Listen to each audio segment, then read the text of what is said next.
News కి స్వాగతం. బొగ్గు గనుల వేలాన్ని కేంద్ర ప్రభుత్వం వెంటనే విరమించుకోవాలి. భారతరత్న అంబేద్కర్ సంక్షేమ సంఘం రాష్ట్ర వ్యవస్థాపక అధ్యక్షులు ఆచార్య డాక్టర్ మద్దెల శివకుమార్ డిమాండ్.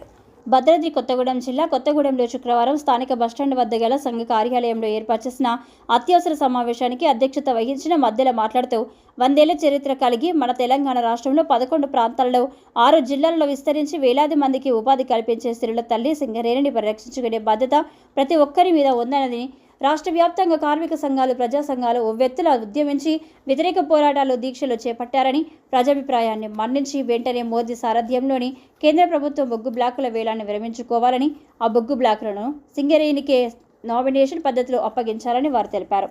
ఈ సమావేశంలో సంఘ ప్రధాన కార్యదర్శి మంద హనుమంతు, టీఎంఆర్పీఎస్ రాష్ట్ర కార్యదర్శి గుండా రమేష్, రాష్ట్ర ఉపాధ్యక్షులు అల్లిశంకర్, మంద వెంకన్న, తాండూరు ధనరాజ్, కలవల రామ్దాస్, స్టీవెన్, లాయల ప్రతాప్ యాదవ్, వంశీ, మహేష్, శంకర్ తదితరులు పాల్గొన్నారు.